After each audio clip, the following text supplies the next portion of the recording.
दोस्तों, कैसे हैं आप सब।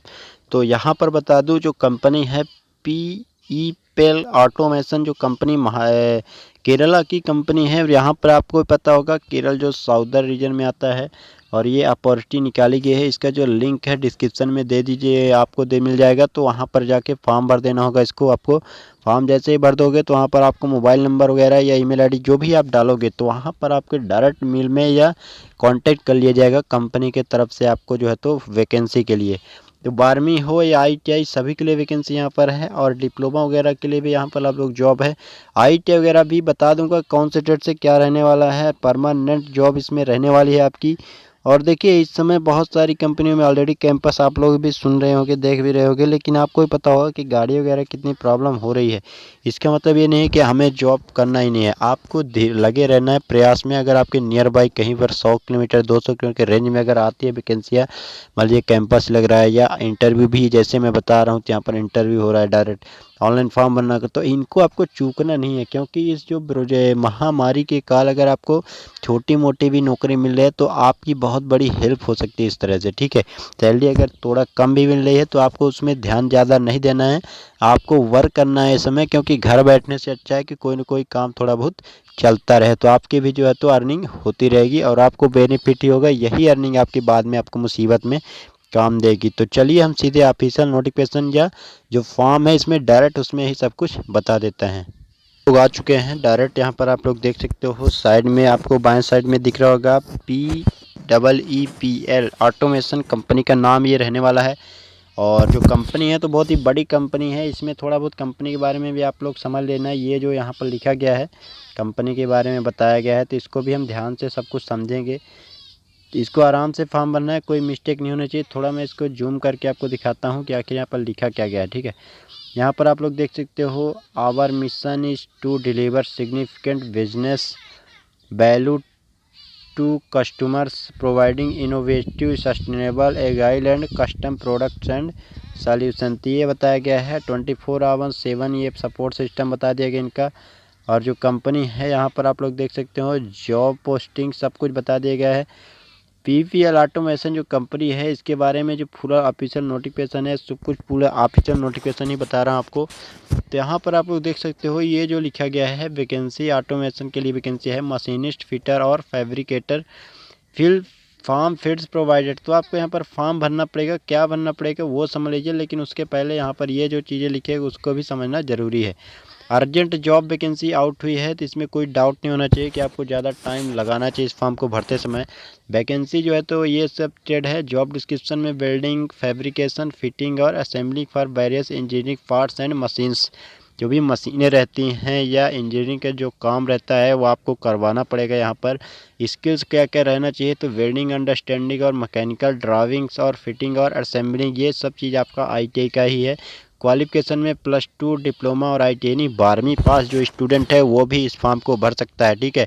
लेकिन यहाँ पर एक शर्त ये ध्यान रखना कि आपको नॉलेज होना चाहिए और बेसिक सा नॉलेज है। कोई इसमें दिक्कत भी नहीं होगी दोस्तों कि मतलब आपको ज़्यादा घबराना है, क्योंकि ये बिल्डिंग का जो वर्क होता है आप लोग ने देखा हो कि दरवाज़ा है, लोहे का जो भी शटर वगैरह रहता है, ये सब वहाँ पर जो है तो मतलब कि नॉर्मल ही चीज़ें रहती है। जैसे कोई भी चीज़ रहता है कंस्ट्रक्शन में, आप लोग पता हो कि लोहे कितना ज़्यादा जो है तो उपयोग बढ़ चुका है, तो यही रहेगा। और प्लस अंडरस्टैंडिंग आपको मैकेनिकल का जो भी ड्राविंग्स रहता है, आपको ITI वाले जो भी ITI किया होगा उसको ड्राविंग अच्छी तरह से मालूम होगा।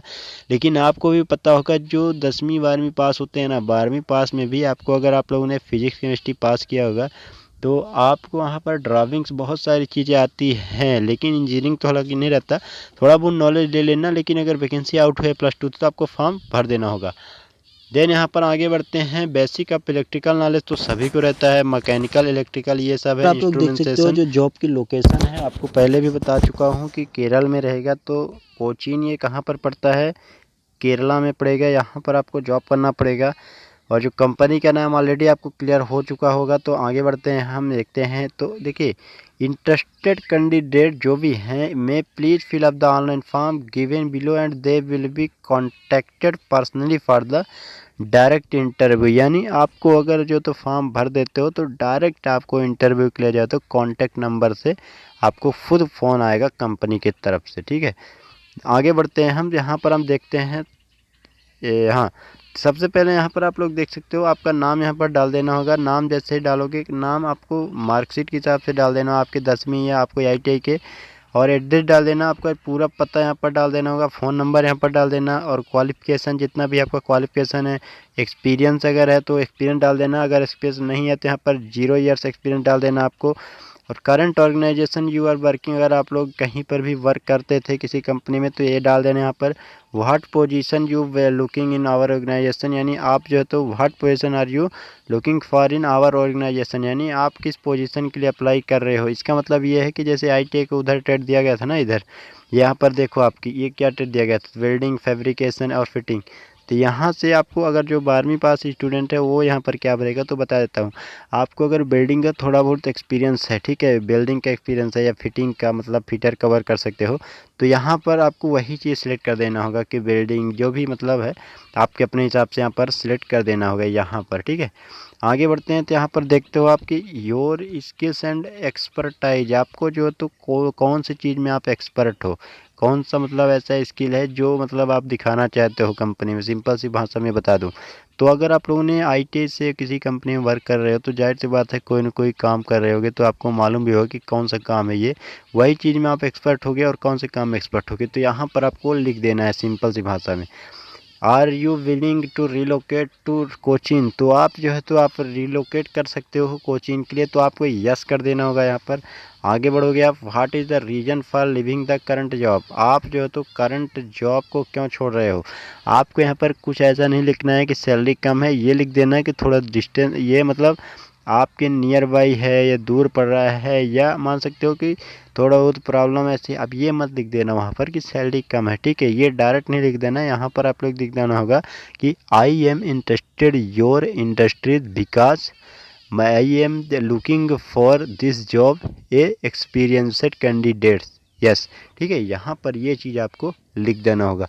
आगे बढ़ते हैं तो यहाँ पर आपको what is your interested job profile, आप कौन सी जॉब प्रोफाइल के लिए इंटरेस्टेड हो।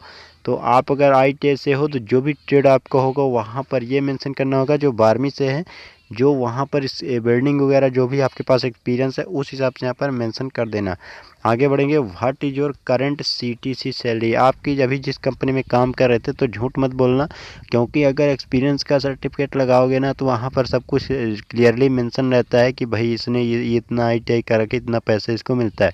तो ये चीज़ आपको CTC सैलरी जिस कंपनी में भी काम कर रहे थे या कर रहे हो वहाँ पर जितना भी मिल रहा था वही लिखना है, ज़्यादा या कम नहीं लिखना है। What is your expected salary, तो यहाँ पर आपको अभी जिस कंपनी में जितना मिल रहा था ना उसके आसपास लिख देना है, या ये लिख देना कि एज ए कंपनी, ठीक है, डिपेंड ऑन, जैसा भी कंपनी निर्धारित करती है, ठीक है। या ये भी लिख सकते हो कि मे बी पॉसिबल, अगर आपकी सैलरी मान लीजिए 15,000 है तो पॉसिबल मोर देन 15,000, ये भी आप लोग लिख सकते हो।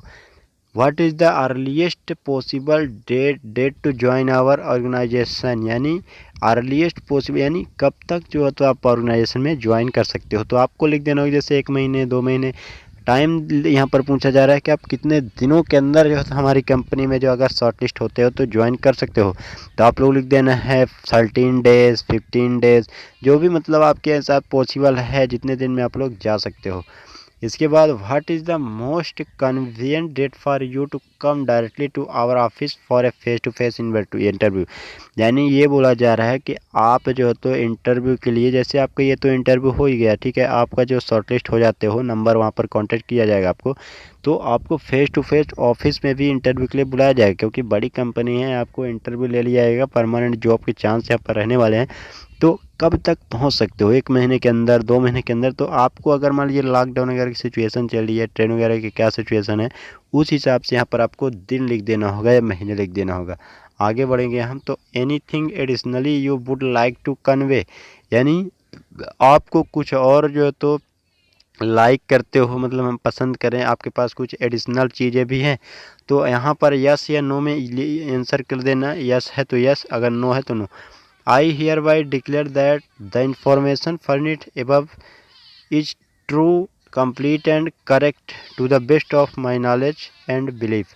जितनी भी इंफॉर्मेशन अभी हमने शुरुआत में यहाँ शुरू से लेकर अंत में दिया है वो सब कुछ करेक्ट है, यानी फर्निश्ड है और सही है, सत्य है और हमारे नॉलेज और विश्वास के साथ। तो यहाँ पर आपको यस कर देना होगा या फिर नो कर देना होगा।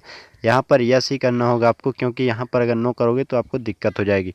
इसके बाद सबमिट कर देना है, आपका फॉर्म जो है तो सबमिट हो दिया जाएगा और ये जो लिंक है तो डिस्क्रिप्शन में आपको मिल जाएगा। तो मैंने आपको चीज़ें बता दिया हूँ, तो चलिए मिलते हैं आपसे नेक्स्ट वीडियो में।